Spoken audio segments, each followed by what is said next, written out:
concerning the power of unity and agreement, you have to start with the end result in mind.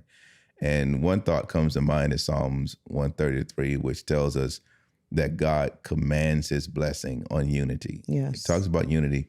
There he commands the blessing. So I think that the incentive for unity and agreement, we have to start there in terms of what's the desire and the motive. In other words, yes, when the outcome and the incentive becomes greater than the issue, it motivates you to pay whatever price you need to yes, to come into agreement. You know, I think some couples don't value agreement because they don't understand the outcome and the power of agreement and what that produces in your family, and how you parent, what that produces in your children's lives, in your business life, in your right, finances.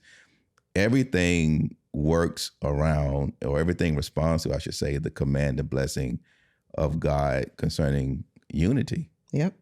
And, you know, when you say unity, you have to, everything starts with vision. Right. You have to have a vision for your home, a vision for your marriage. One thing, growing up in a pastor's home, my parents were always dealing with people's marriage problems. And even as a teenager, as a young adult, one of the things I decided was I wanted to have a great marriage.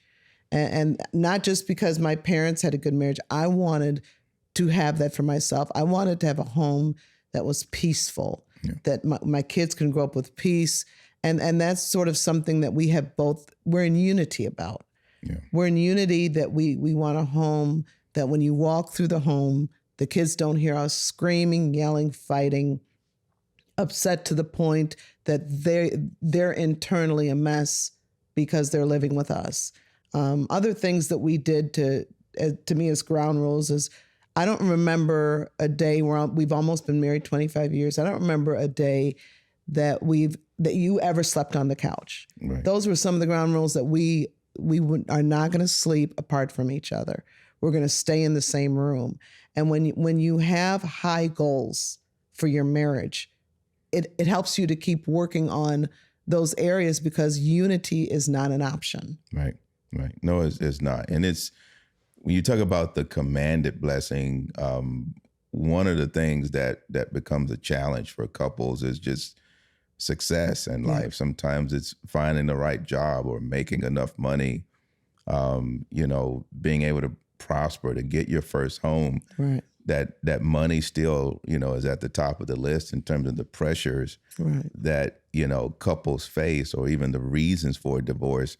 Money is still at the top of the list. We kind of understood early on, well, if you stay in unity and God commands the blessing, you'll never have money problems. You'll never have issues in your life because God is commanding his blessing on you. So the very thing that would be a point of contention right. really is minimized and diminishes because the power of unity and agreement brings the blessing. So now the favor of God is on you. I mean, you can pray, and because you're in agreement, you can get your prayers answered, and you can pray and believe God for a better job or a raise or the home that you want to move into, because unity and agreement is working for you.